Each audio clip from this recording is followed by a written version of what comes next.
Hello, and welcome to Abby Tyler's Healthy Living. My name is Abby Tyler. I'm your host, a family nurse practitioner, a health and wellness blogger, and a community volunteer. In here, we discuss evidence based health information regarding mind, body, and soul with a holistic emphasis. Thanks for joining me on this journey of health and wellness. Please enjoy the show.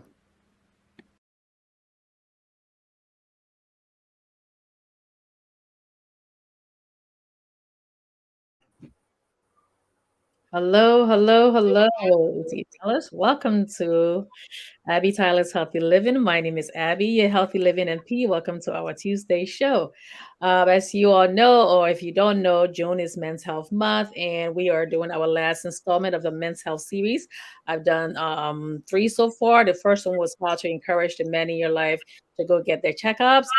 Second one was seven important mental health topics to be aware of. And last week we did midlife crisis. So this week we're going to be concluding on everything we've done so far. And today I have two distinguished gentlemen here. So let's hear from the men to get their point of view on the shows that I've done so far and what are the concerns and how they plan on, taking all this information to in their community and into their circles. So again, my disclaimer. I am a provider, but I'm not your provider. So please do not make any changes to your regimen without checking with your own provider. And before we start, please share the show. Please share the show. Please share the show. Okay, so somebody else can benefit from it as well. So I'm gonna give each of these. Both of these gentlemen are from the network that I'm also on, Focus on Liberia. So if you're joining us from Focus on Liberia, please share the show as well. And I'm also on YouTube. So I'm going to give each one of them. Dennis Jha, I'll go with you first. Give 30 seconds, introduce yourself, and then Mr. Jerome Gayman, you can introduce yourself 30 seconds, and then we can get to the show. Thank you, Abby, and I'm excited to be here on Abby Tyler's Healthy Living, by far the only health show that is in our social media cycle. So I really appreciate the time and excited to be here and be part of the Men's Health Month. My name is Dennis Jha. I am the co-founder and CEO of Focus on Liberia, and I sometimes work with Abby in the background to make sure that we are on air and everything is working fine. It is an honor to be part of this tonight, and I really, really thank you for the hard work that you're doing so far. Thank you very much, Mr. Gayman. Thank you very much, Abby. I am a follower of your show. I comment as often as I can. I think your show is so important that I encourage African men in particular, Liberian as well, to follow. While you are not our provider, you are always on point when it comes to providing the information that are very, very germane to our well-being, especially men. So I'm glad to be here, and I'm a student and a patient as well. So I'm here to learn. Thank you. Okay. Once again, welcome. Thanks for coming, guys. Please give me a thumbs up, like and follow while we're going along. So we'll get right into the show here. Let me just put my glasses back on. By the way, make sure you're getting your eyes checked every year and as often as you're supposed to, especially if you're diabetic, you have high blood pressure. But regardless of that, get your eyes checked once a year. Okay. Alrighty, so our first show that we did was how to get the men in your life to go get their checkups. That was mainly for the women, but it was also for men too. Because when I started and I did that show, I said men are not babies; they're not children. They don't have to be led to go get their checkups and everything. But because you guys are our husbands, our sons, our fathers, and important other men in our lives, so I decided to do that show on there. So and a lot of people wrote me and inboxed me and told me how helpful that was. Okay, so we're gonna start week one. How to encourage the men in your life to go get their checkups. So, what are some of the ways you can do that? Is to be supportive. Of course, you're gonna be telling the men, I really care about you, and I want you to go get your checkup because I always tell you early detection, early detection, early detection, and early screening, and all that, so you can catch anything ahead of time and making sure you get the early treatment. Some diseases can be completely cured, and some can be managed as well. And also, you'll be learning your medical history, your family history, and what to watch for as you get older. This is from everybody from age I'm going from maybe like 18 now, because pediatric patients, your parents should be taking you anyways. But sometimes teenagers too, they need their parents to encourage them to go, especially teenage boys. Okay. Some of the ways that women or other people can help them get started is to make sure you can say, I have the doctor. I just call this, find a doctor in the area. You can get information from your health provider, from your health insurance, and say which the doctors in my area. You can get a doctor's office that's close by. You can get one that looks like you, because some people say, I don't feel comfortable going to somebody else who doesn't have the lived experience. But again, I also always tell people, most of my patients don't look like me. As long as the doctor is open and willing and receptive to learn about you and also work around your cultural differences and all that, that's all good. Of course, when you go to the doctor and you're not getting the kind of care that you need, you can also find another doctor. I did a show on how to find another doctor and how to safely transition from one doctor to the next. And also, you want to do that, learn the facts about, let the facts do the talking. Don't make things so big and say, oh my God, if you don't go, this is what's going to happen. This is not going to happen. You can get information. Like I tell people, you can go on credible websites like the CDC, the WHO, go on there, get information about men, the kind of screening when you're in your 20s, the kind of screening you need in your 30s and your 40s and your 50s and all that. Okay. And again, also there's telehealth. You can see the doctor, go to the doctor's office the first time, and then second time, if you don't want to go, or third or fourth time, that's only if it's possible. Now you can do telehealth. And most people, when I do my telehealth with my patients, sometimes they're in the bus, they're at work, there's so many different places, so we have to make it easy and convenient. So all of that, you can do that to get the men to go for the checkup, because most of the time men will tell you, I don't want to go. And most men, according to the CDC, most men would rather do every chore in the house than to go see the doctors. Okay, so what are your thoughts about that? How do you feel, and what was the feedback you got from that, Mr. Gayman? Let me start with you this time around. Well, I've been very fortunate to have been around a lot of women that are into the health field. And like you have always said, you have to be your own doctor. You have to be a help to your doctor. So if you don't, like you always said, if you didn't tell it to your Your doctor, own advocate. I'm a student who pay attention, so I listen. Say, be your own advocate, not your own doctor. okay, yeah, thank you. Be your own advocate. Talk to your doctor. If you don't tell him or her, she won't cure you or won't make recommendation or suggestion to you. So for those of us who are fortunate to have a very good health plan, why not use it? Go as often as you can, which I do. So I go to my doctor. I made a mistake before, and I'm not going to make that again. I'll be very glad here. I went to see my urologist. And the So your urologist is the doctor that takes care of your men's parts and all that. that's correct. So first, I say, uh, my African ego kicking. I'm not going to take off my clothes in front of a man, so I'm going to find a female urologist, which I did. Then I got to the female's office, and I was so embarrassed to take off my clothes in front of a woman that I went back to the male doctor. So I'm saying that to say that even in health, our culture, our upbringing, our belief system gets in the way. So yeah, but the health is important, very very important. And I've been following my own advice, but also I listen to you religiously, and I also use your advices, even though you're not my primary care. But if I have any issues, I go directly to my primary care. So you're taking what I told you, and then you go into your That's and then correct. asking questions. Yeah, okay, That's so correct. all right, Mr. Ja. No, that's a very important because, and I'll give example of myself, right? And the patient, the people, the men you were talking about, I'm one of them. And here is why that I'm not like Mr. Gayman who goes to the doctor like that. Number one, I have a village upbringing where we never saw the doctor. Even though in a way we did by taking all the jolobo and everything else. So you come in a city, you're still not used to it. Going to the doctor, you think you are fine. And then in the city now, even with that background where we never saw a doctor for like your first 15 years of your life, unless you are sick before you see the doctor or your nurse.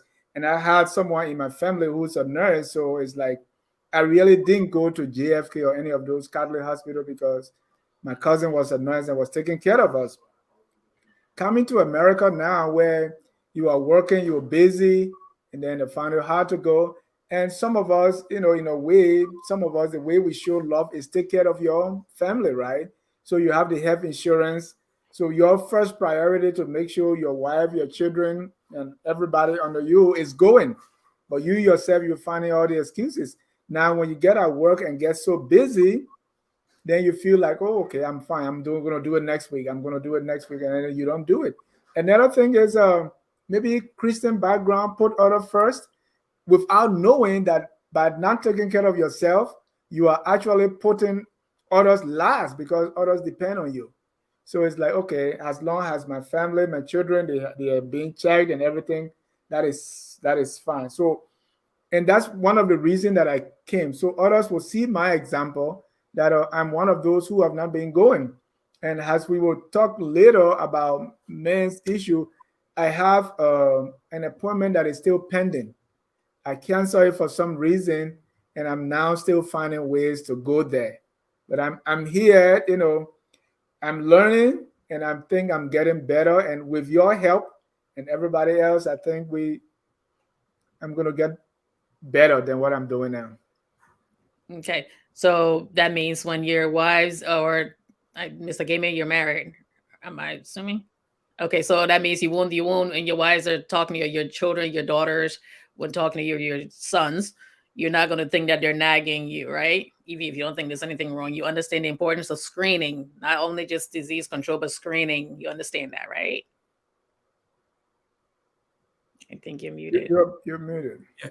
Also, like I said, I have a very good friend by the name of Dr. Dawkins. He happens to be my primary care doctor. So we do a lot of things together, especially healthy eating, exercising, running, getting busy. So those are things that I do because not only am I health conscious, but I also hang around other folks who are health conscious. So he's from Jamaica, so we have a lot in common. Our belief system, you name it, we have it together. So yes, we kind of share notes, but it's very, very critical. When I turned 50, he taught me about colonoscopy and all of those things. Doing my when I go do my entire screening, my PSA, my A1C, or body facts index, all of those things he does. So I'm one of those who would say, not only do I have a very good surrounding medically, but I have a very good insurance that I can go to any doctor of my choice anywhere in the country. So I take advantage of it. The only time my twin girls were joking, they say they had a riddle. When does a Christian don't believe in the Bible? Then the other one say, when they pass 50 and you bring three score 10, then they don't want to hear that. I said, well, the time they don't because now you talk about three score 10, they don't want to hear about death. So I saw one of those things. I know we're going to talk about it later, but then it made me to think about. I told them, I said, thank you for reminding me of my three score 10. I'm going to make sure that I can stretch as much as I can beyond those three score 10. And the way to do that is to do my regular medical checkup, listen to my body. If it doesn't feel right, don't take it by saying maybe I'm getting older. Just go and see your primary doctor.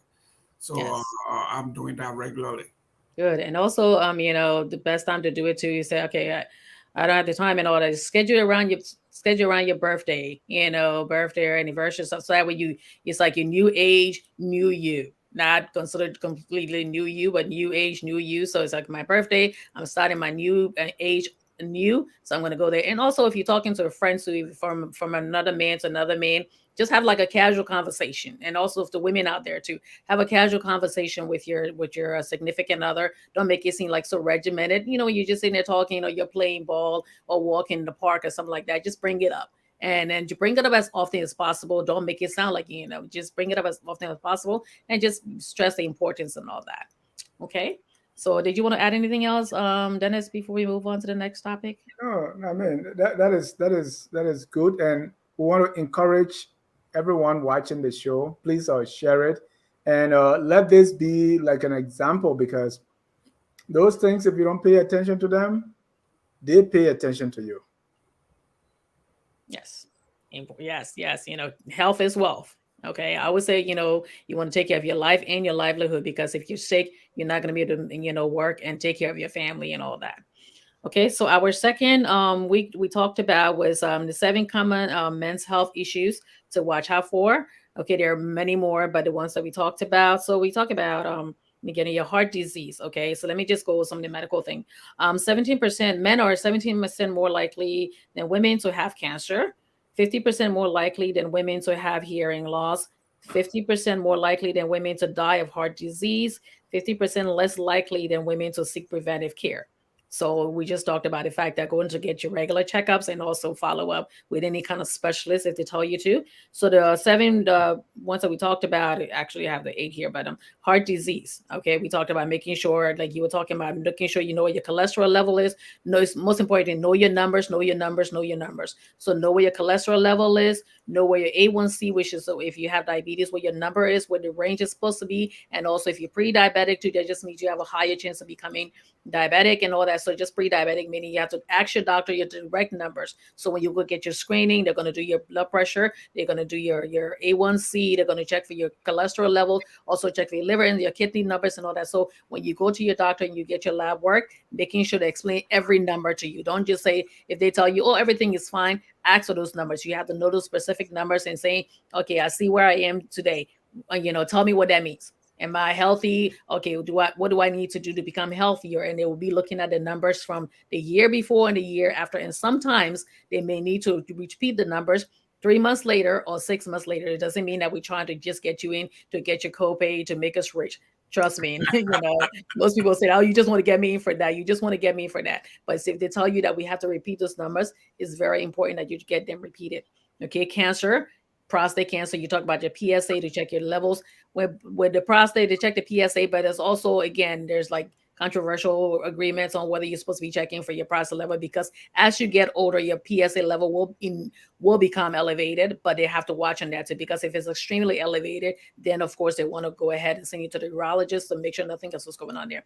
Sometimes it's not prostate cancer, sometimes it could just be your prostate is enlarged. Okay, so you just need to put you on some medications. That's why I talked last week. I say if you're peeing and your pee is not coming out the way it's supposed to come out completely from your men parts, I'm just going to use proper terminology, your penis. Okay, so it's supposed to be coming straight into the toilet. It's not supposed to be drip drop. You're not supposed to be feeling like you didn't completely empty yourself. You're not supposed to be going more frequently. Those are the kind of signs that you want to be bringing to your doctor's attention.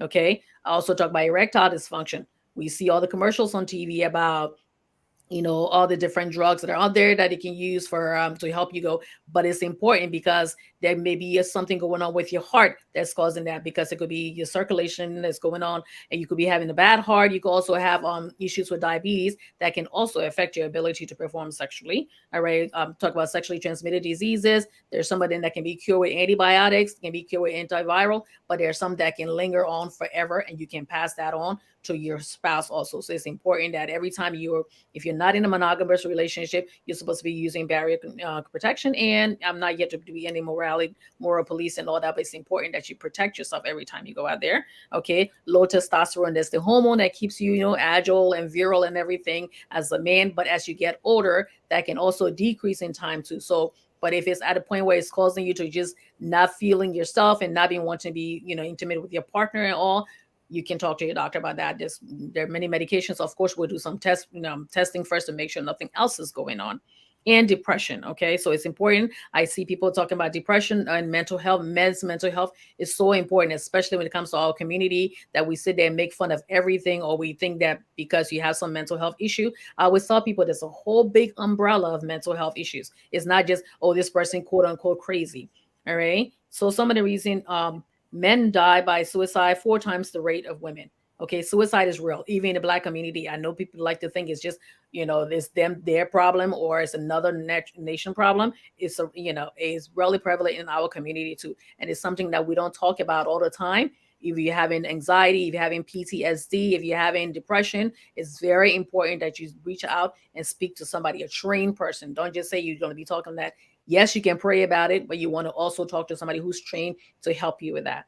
Okay. So, do you guys have any questions about any of those things I talked about, or just your feedback? Whoever want to go first can go. Right. My first question is because when you said, know your numbers, right? I Mhm. really never asked. I see, oh, you're looking good. Keep doing what you're doing. Except for sometimes, cholesterol because of the palm butter. But would it be a good idea to like kind of write it down or put Just it in your. ask for a copy of your test results, and most people have the I mind. get that, but I don't even look at it. It's like I just go on my because I've never understood the importance of that. Yeah, so it's important. You can ask with and most of the times I have mind chart where you can have the numbers, but whenever you get lab work done, like for my patients, when I get the lab work done, I will schedule another appointment for them to come in, or we can do telehealth, and I go through the important numbers with them. I literally tell them exactly this is what we're looking at, this is what we're looking at, and I explain what those numbers mean. So you're not just getting so okay, well, this is this. Oh, my doctor said this is good, this is good. I tell them what those numbers mean, and I compare it to the year before, and also like again, like I said, I'm looking at your family history and all that. So those numbers are really important when I'm looking at them. If you told me your father had a heart attack or your mother had this or all that, and I'm looking at those numbers, I think I can explain it to you in detail. So ask your doctor, yes, I want to come in for you to explain those numbers to me, and I want to get a copy of my chart in my mind chart on your phone, and then you can look at these numbers and say these are the numbers that I really need to watch out for. Great. Like I say, I have my insurance, so why not? I use it as frequently as I can. Uh, I feel something, like we said, Homeland Security is a, if you see something, say something at the airport, same thing. If I feel something abnormally for a day or two, I'm going in. Uh, so one of the things that I know is they may be making fun of me for visiting the doctor as often as I can, but most Black men just don't like to go to the doctor because they're afraid of the unknown. They don't want to hear bad news. But what we keep telling them is bad news is good if you get it at the right time. So early detection in anything is the key. So if you don't go and wait until they can bring you in on a gun or through the ER, you are doing yourself a disservice. So it's better to go in and get the bad news early and deal with it. Early detection in everything. I don't have to.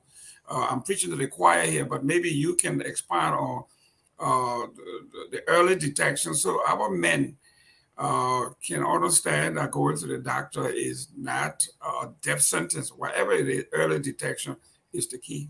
Yeah, early detection is the key, and that's why your primary care doctor is there to do your preventative care and your screening and all that, and also manage all the diseases within our scope of practice. So it's like saying right now, we're doing it. Like I said, for colon cancer, especially for colon cancer, men are higher risk of dying from colon cancer too. So they changed the CDC, changed the guidelines, and all. It's not 50 anymore. It's from 45 to 50. And some places, and if you're first degree relative, let's say your brother or sister, mother, father, if any of them had colon cancer, depending on what age they were when they were diagnosed, you want to start getting tested at least 5 to 10 years prior to that time, because usually when you're diagnosed, most of the time you've already gone a couple of stages before. So it's important that you get tested so they can catch it very early, even with prostate issues and all that too, the kind of symptoms that I just described. Especially, you're not supposed to be peeing blood. I say that over and over again. You're never supposed to be peeing blood. Now it's like a little trickle here and there. It's possible that you may have been dehydrated, and it's like maybe it's just traumatic bleeding here and a little bit here. That should be like maybe 1 or 2 days. It's just little spots. But if that continues, then of course you want to go get that checked. We may need to get urine checked to see if something else is going on there. So it's important you want to get that checked. Get your heart checked, get your blood pressure checked. Look at those numbers. Very important. You follow with your primary care doctor every year, because we start doing your blood work and we check for all of that every year so we can have something to compare to. Because there's certain diseases that have no symptoms. Okay, your high blood pressure, you have no symptoms. It's very asymptomatic. But sometimes you say, oh, you know what? I wake up and I'm having headaches all the time. Sometimes I feel dizzy. Those are all diseases. Those are all signs that could be pointing to, yes, you have your blood pressure is very high. You need to get that checked. Your kidneys don't hurt at all. And sometimes you don't have any symptoms until your kidneys like 75% destroyed.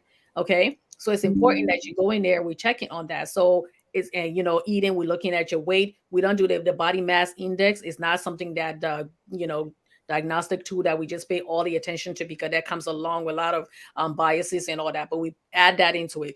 Be a healthy way for your body frame. Go exercise every day, at least 30 days, 30 minutes a day, 3 days a week or more. Do different things. It doesn't have to be going to the gym, but doing a lot to get your heart rate up and all. But it's important. It's important. It's important. It's important.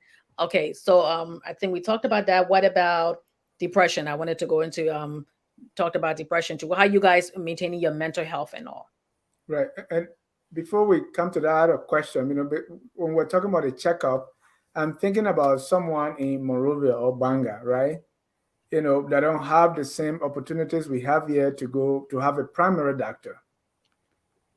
We only go to hospital in Liberia when you are sick. So, and I'm not saying we should change that tonight, but what would be some of the suggestions that people do who don't have the same opportunities we have here? I, I think for that, your most important thing, because it will be preventative, will be eating healthy. But there's certain things eating with healthy eating that can take, it does it like it's like I tell people, if you have thyroid issues or stuff like that, you can eat all the healthy you want. If you have thyroid issues, you have to take medications. As far as Liberia, I will suggest to the people who watch, people who are in power over there, like I always said, you can have small little regional clinics around in those different little villages, maybe 3 villages combined. You have one regional clinic here and there. And then also you can have a major hospital for maybe 2 or 3 counties. I'm about to say states, for 2 to 3 counties. You can also have nurses and doctors, PA and Ps, or who can I did something 2 years ago. Was it last year or 2 years ago? Where we got in the bus. We took the bus and we take it over to Philadelphia. There was street in Philadelphia, and we opened it up, and people came in there and came for treatment. The government can do that, so you can have mobile clinics. It doesn't have to be something major. You can do those things to keep those people healthy. And also, when I'm watching TV, I see a lot of people say, "Oh, I'm watching from Banga. I'm watching from this place." So if you can get internet over there, you can certainly, like the school system, that you can open, put the TV up and let people come, and you can do a health clinic there. You can do health teaching, even if it's once a month. Get the young kids in, get the older people in, get everybody in once a month, and do that.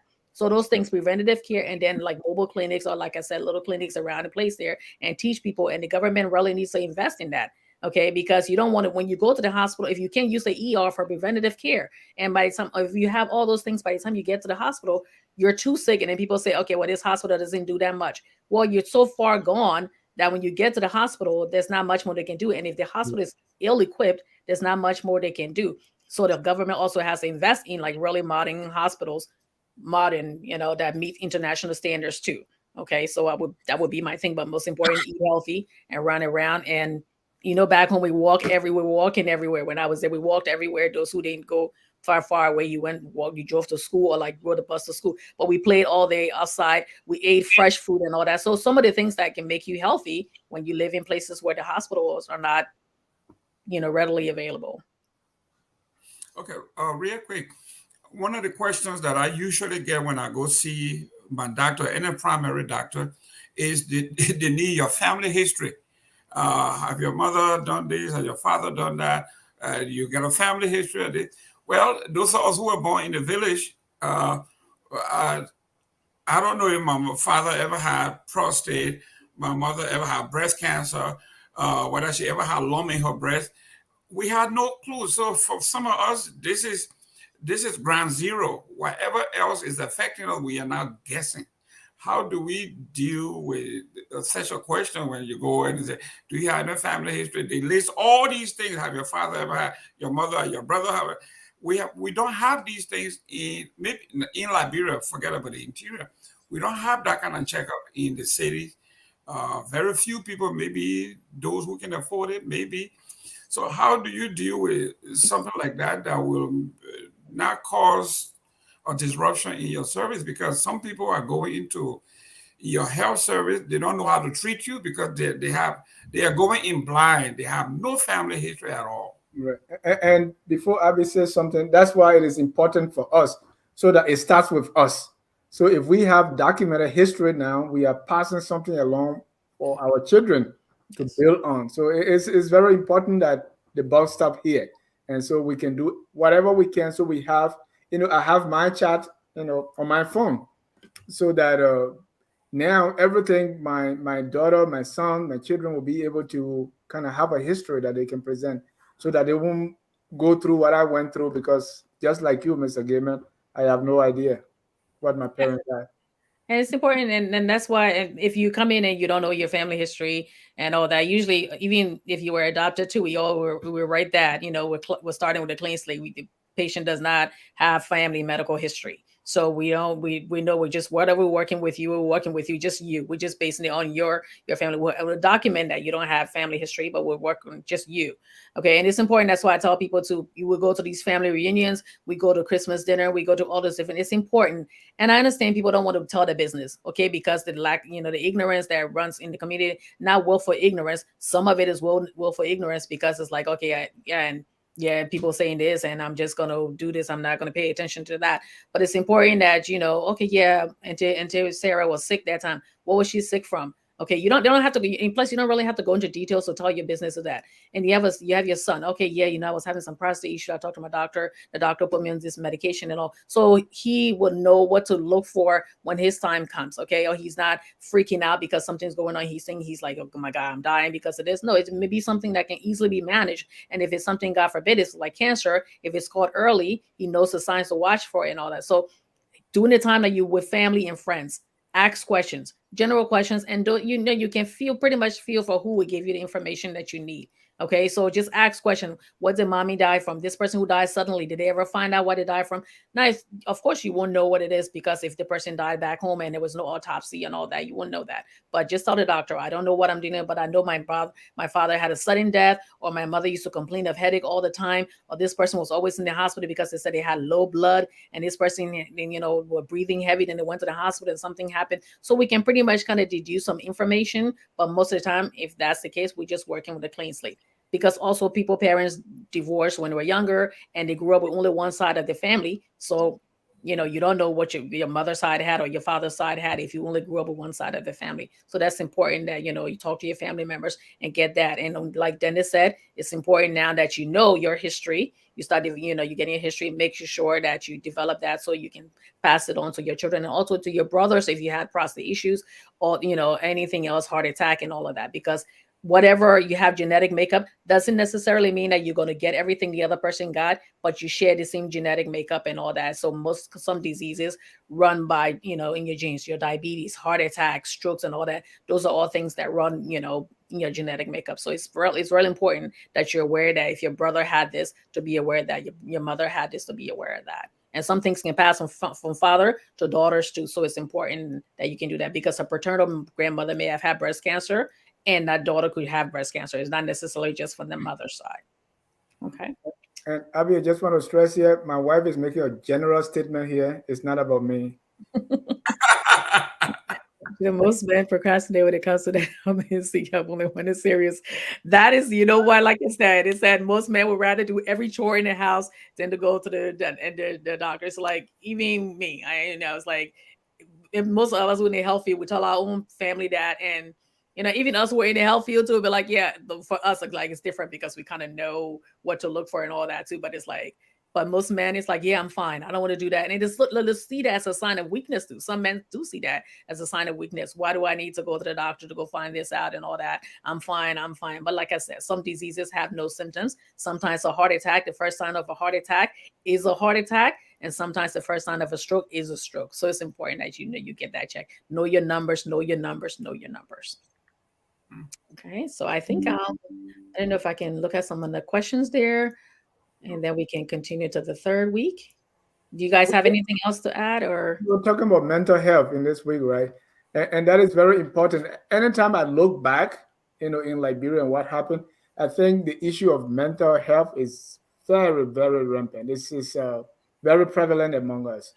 And because we give it different names, either the person is so holy and that's why they are just speaking in tongues everywhere, or some power responsible, or even when I think back, those people who used to call themselves, the witch doctors, and they are hearing voices, and some spirits speaking to them. And grown, knowing what I know now, I see that these were a lot of mental issues, and those same things still exist with us.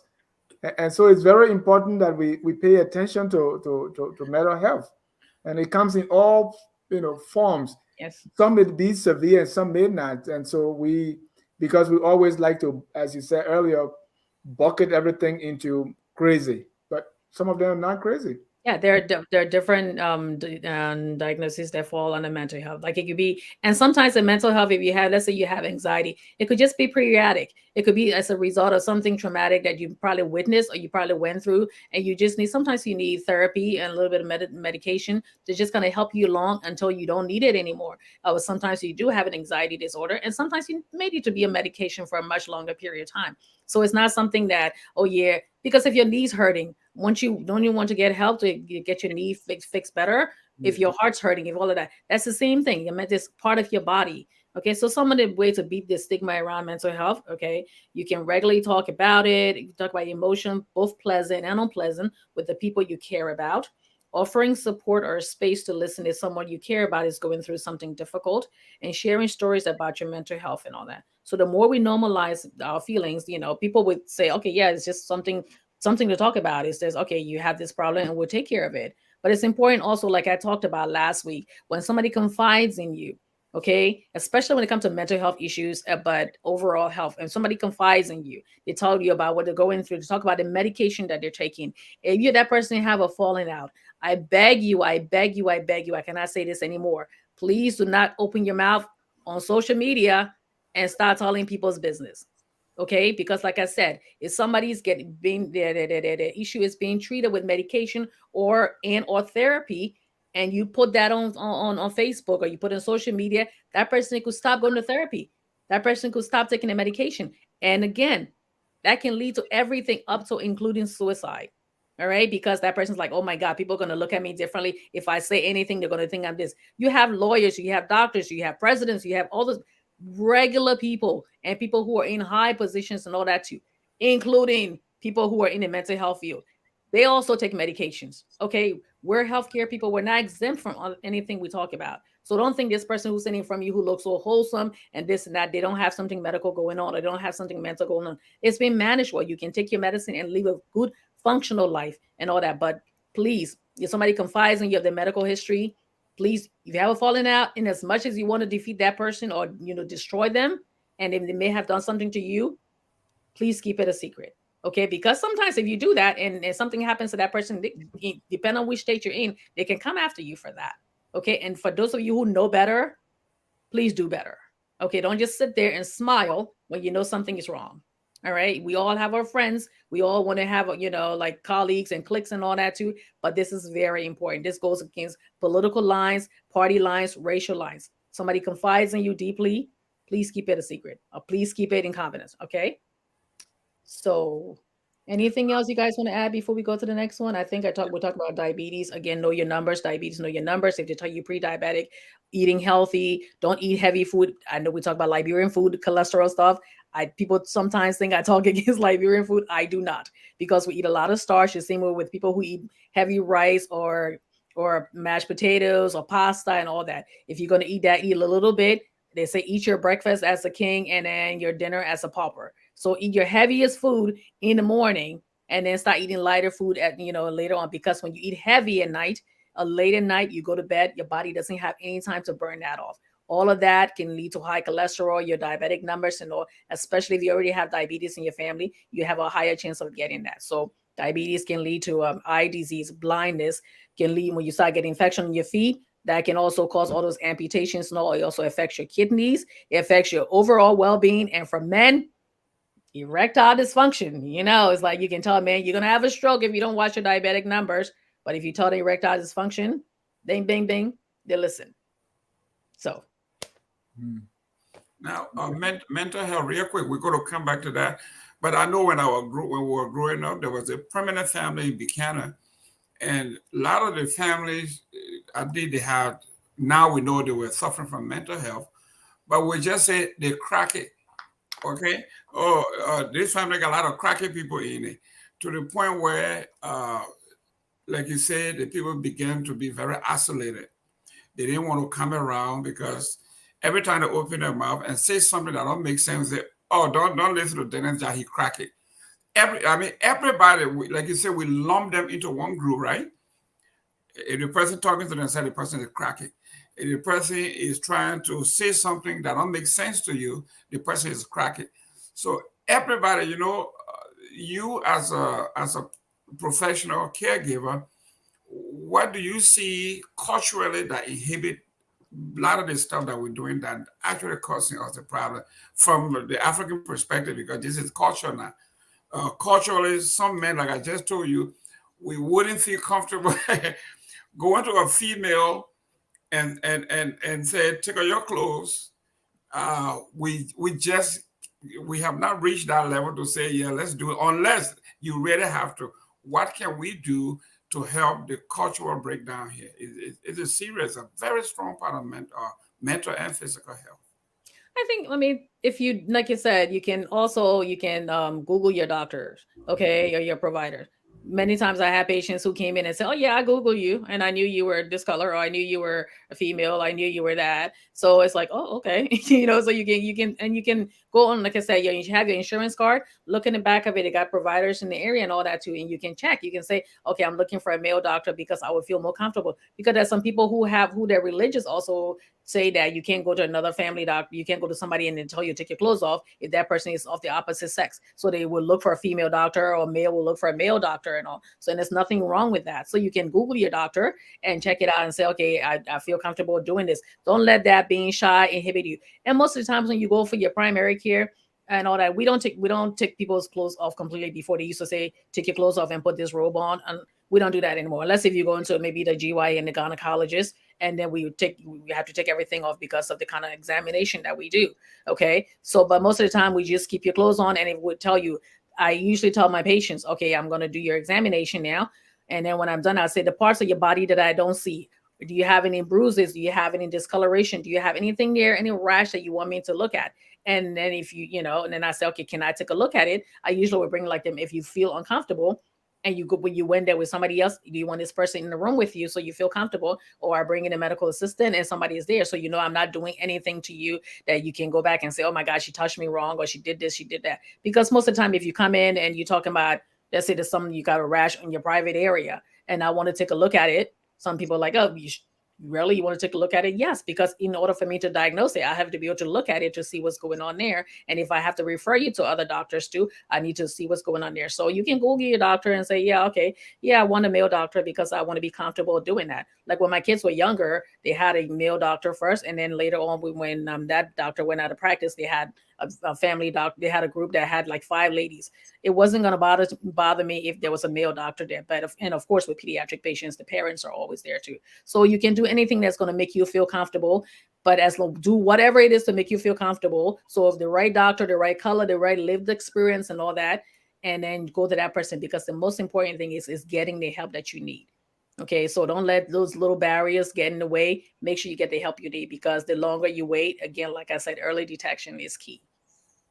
Okay, so I think I'm going to go over some of the questions I see here. By the way, for those of you who are just joining us, we're talking about June is Men's Health Month. I've been doing a series on men's health, and this is week 4, and this final installment of the Men's Health Month. So watching Abby Tyler's Healthy Living. We're also broadcasting on Focus on Liberia and on YouTube. And I have Dennis Jha and Jerome Gayman as my testers today, my guests today. Okay, and they've been really helpful so far. So I think I would go over some of the questions here. Can you guys see some of the questions there? Let me see. Aminata, I always love that name. I always wanted to be named that.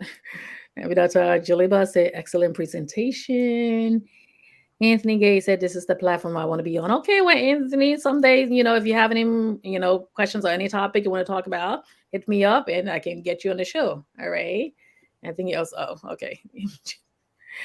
Yes, I wanted to talk about pacemaker. Anybody can have pacemaker. It's not just for the elderly people. Like I told another person there, it's not just for elderly. We have people who have heart disease and other things that you need pacemaker for. So it's not just for pacemaker. And you never look down on anybody who has that have anything that life-saving medical device. Okay, the same way some people have to have stents in the back or stents in the heart. All of that. Those are life-saving things. And I wish Liberia had that kind of technology to go that. So please do not use that as just something that elderly people can have. Even eyeglasses, right? Yes. Okay, and why most young Liberians are experiencing stroke attacks? Well, the reason for that is I did not go into the doctors. Did they know their medical history? And all that's the reason why I do this show. That's why I do what I do to make sure to teach our people and I teach the larger audience, but I try to make it culturally relevant. And sometimes, it's hard to get through to people who think that you're saying things, oh yeah, that's just the way other people do it, or you just bring in another country stuff, and yeah, that's not how we did back home. My grandfather lived till he was 100 years old and all that too. But it's important, especially when you're young like that. That means you started having heart disease and all that, and at a very young age. And having stroke at a very young age can completely devastate your whole life and livelihood. So it's important that you get checked. Okay. So Priscilla said, Abby Tyler's, thanks for the eating heavy as early. Yes, I will start tomorrow because I'm about to eat heavy right now since I'm just getting home from work. As long as it's not too heavy, 2 to 3 hours before you go to bed, that's important. Okay. So if you're hungry, go ahead and eat, but eat a little bit of rice and then put a lot of vegetables there too and eat some fruit. So you're not eating like a big bowl of rice. All right. And like I tell people, if you have your party, if you somewhere, if your appetizer, eat something heavy for appetizer. So if you eat a heavy bowl of fufu and soup for your appetizer, your main course can be a heavy bowl of rice. So eat the fruit and all that. All right, and this is one of my person who's always commenting. Mike Hines, I'm always intrigued and enjoy the great platform and guests you have on the platform. Thanks again for the information and advice, Miss Abby. Thank you. He's one of my lovely guys. He's always my biggest supporter. Floma lives and said, why most Liberians don't like to do their regular checkout at doctors? Well, we talked about that from the beginning, Flomo, because some people are scared and the cultural differences and all that too. So it's very important that you go find somebody. There are many Liberian doctors out there. There are many other doctors who are not Liberian, who are not Black, who are like receptive to what it is you need. And once again, once you get that rapport, you build that rapport with your doctor. We're trained to teach, take care of people from all different backgrounds. Okay. So if you're not getting the care that you need, of course, you can find other doctors too. So I think I answered all the question there. And Eugenia said health is wealth. Yes, it is. Yes, it is. Yes, it is. Let me see if there's anybody else I missed. Oh my goodness. Jackie Jackson said these men had us so hard regarding seeking medical treatment for their own good. Yes, don't you tell men from the time to begin, be strong, don't cry, don't let this, don't do that, and all that too. So of course they learn all that and they grow up and they're not going that's not gonna change now because I have to be strong for my family. I have to be this, I have to be that.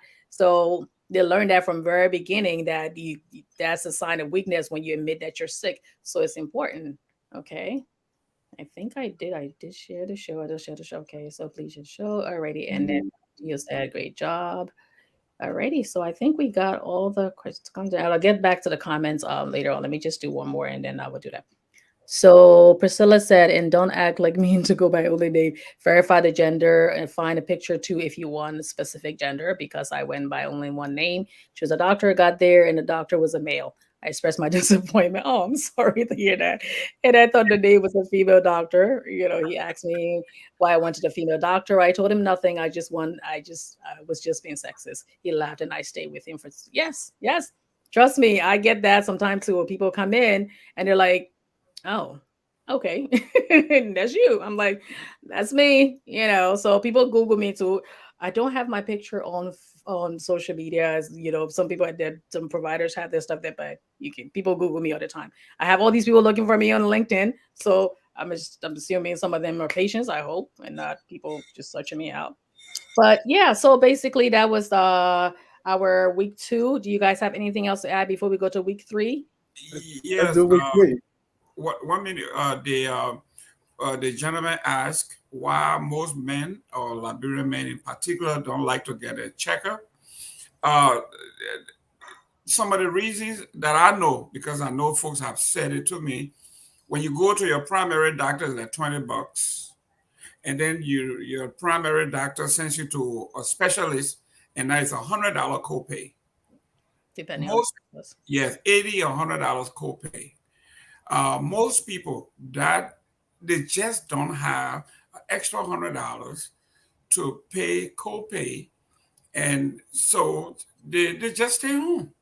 So while we think that men may not want, especially men, may not want to go to see the doctor most of the time, we also have to look at, because, like I was telling Dennis John, because we have it easy doesn't mean it's easy for us. Some people just don't have insurance.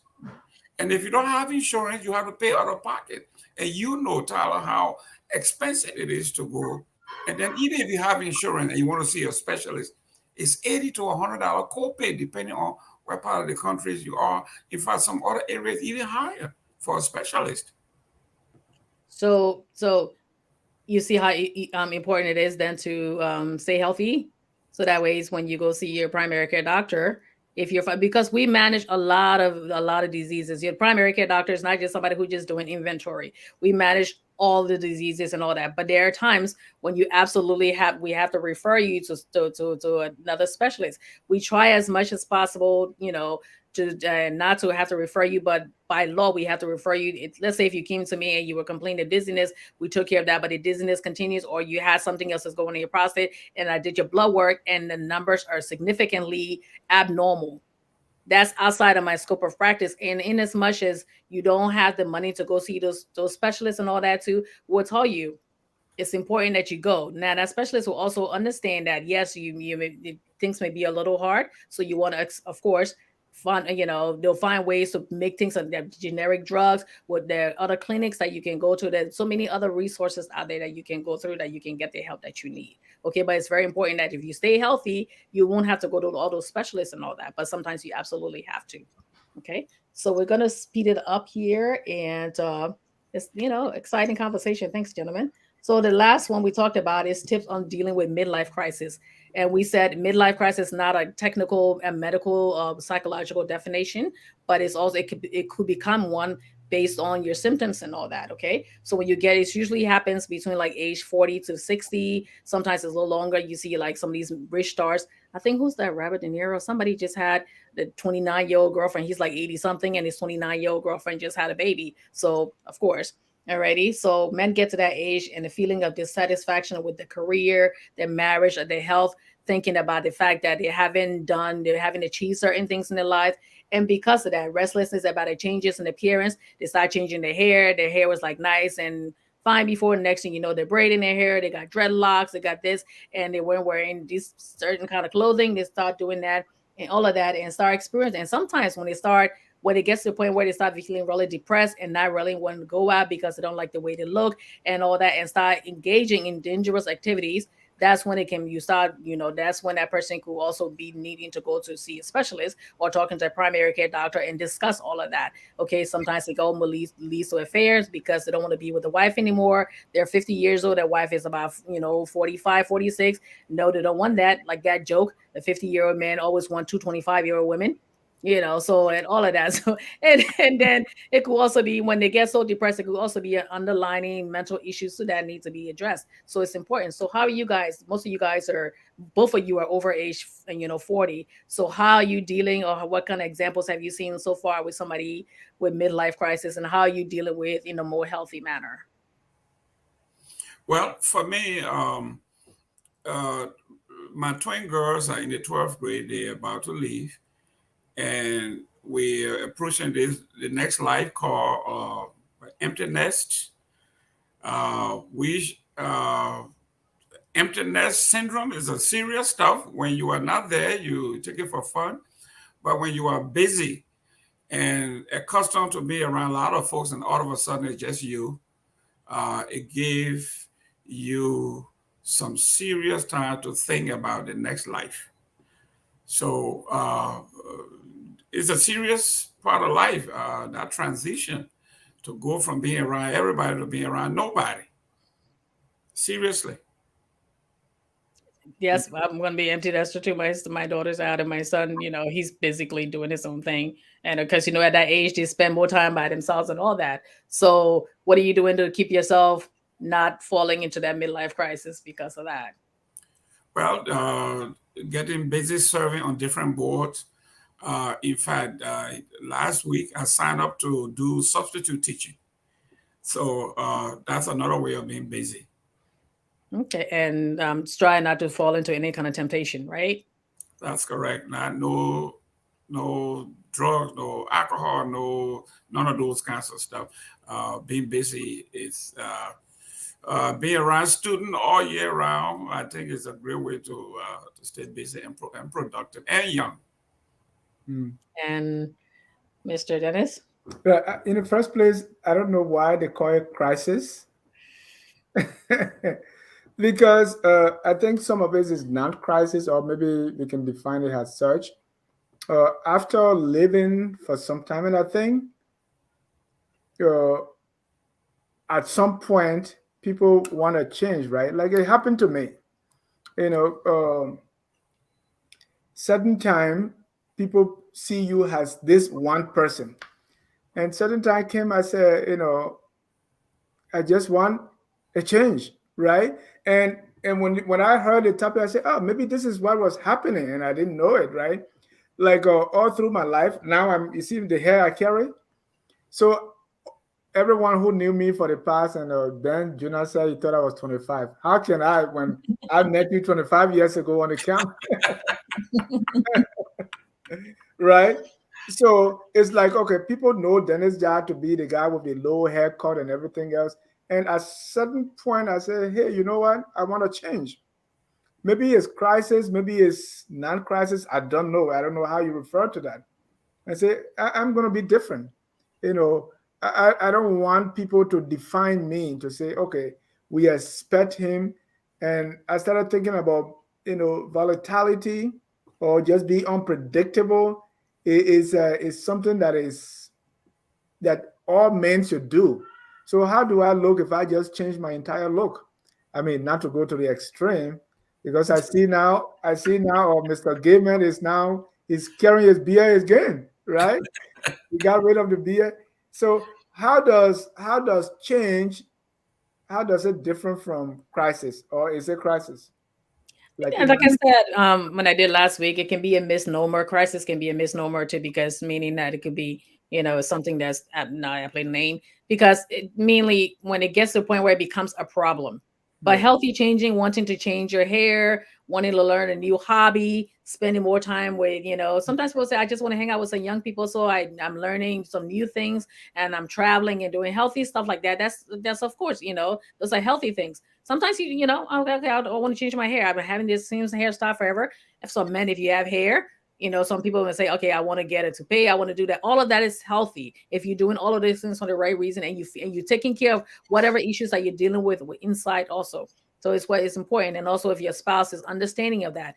As long as you want to do some things in your marriage, different things in your marriage to spice up your intimate life and all that. When it gets to the point where you're asking okay, her, let's do something a little bit, and she doesn't, then they can be like, okay, all righty. No, no. So she should be open to changes into your intimate life, and also, saying, okay, you want to open up a business. Okay, yes, I can help you with a business, but let's understand we're at a place now. If the business goes bad, we could have a problem with our business and all that, to our finances. So it's very important that you sit down and talk about it, and be willing to change, as long as the change is healthy. You're not doing anything that's going to cause any problem to the family finances and anything else, or safety to the household. That's important.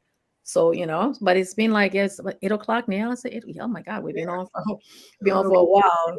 we So enjoyed it because I, yeah. I I also pick up a new habit. I didn't, and I'm now getting into my DJ life. So if you see advertisement or DJ Bolivo, that's me. Yes, there's nothing wrong Oh, with that. That's fun. That's healthy too, because sometimes people, like, you see you as a straight lace person. Oh my God, Right. I never believe Dennis could do that. Oh my God, I never believe Jerome could do that.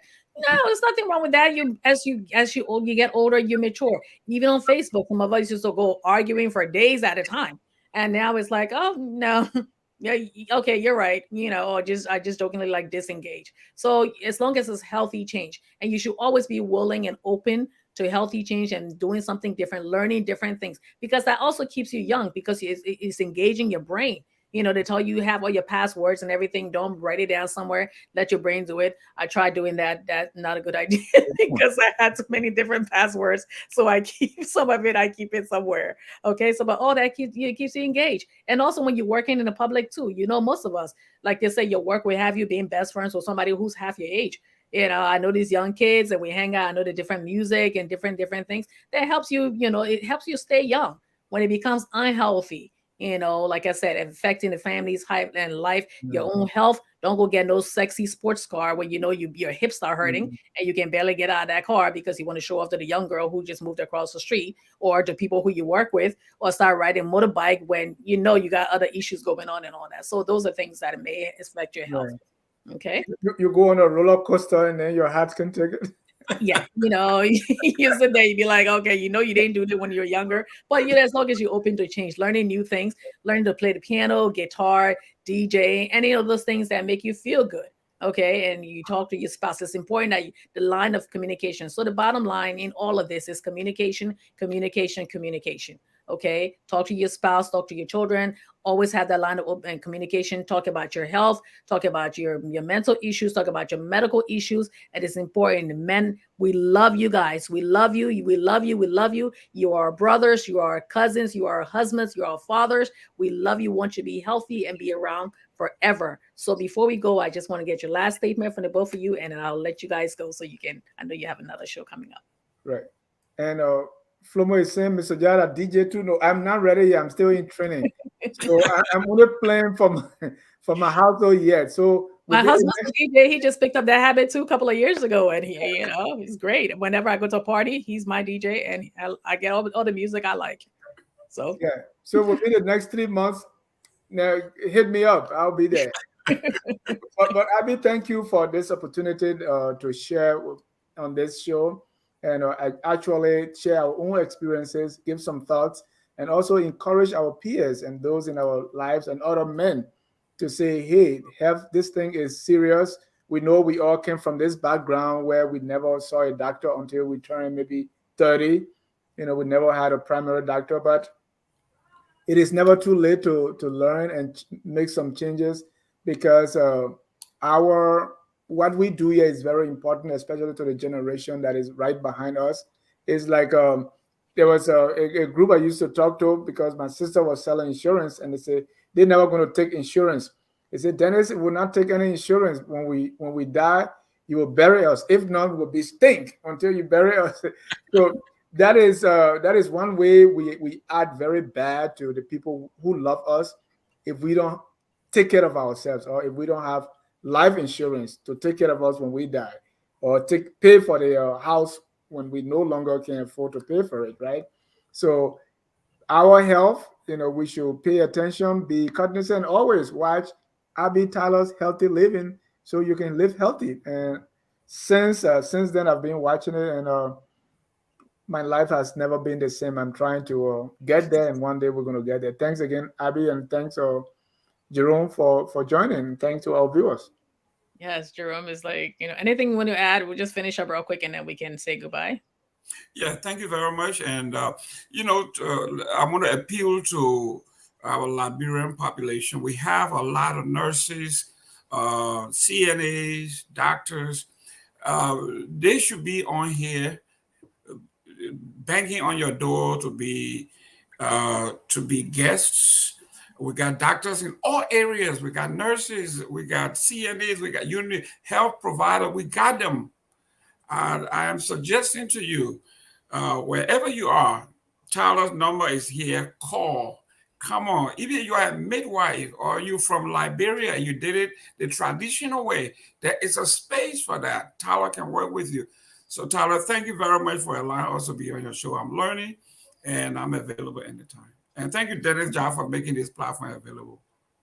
Okay, thank you all for watching. For those of you who are watching now, I say thank you. For those of you who will be watching later, I say thank you as well. If you have not liked and followed Abby Tyler's Healthy Living, please hit the like and follow button. Please share the show. Please share the show. Please share the show. I'm also trying to raise money so I can bring out more content to you guys. But the most important thing, if you cannot contribute financially, you can please share the show because it can help somebody that you love, you or somebody that you love. So thank you all for watching. And we're on every Tuesday at 7 p.m. Eastern for a new show. And I do Abby's Daily Dose. So please join the forum.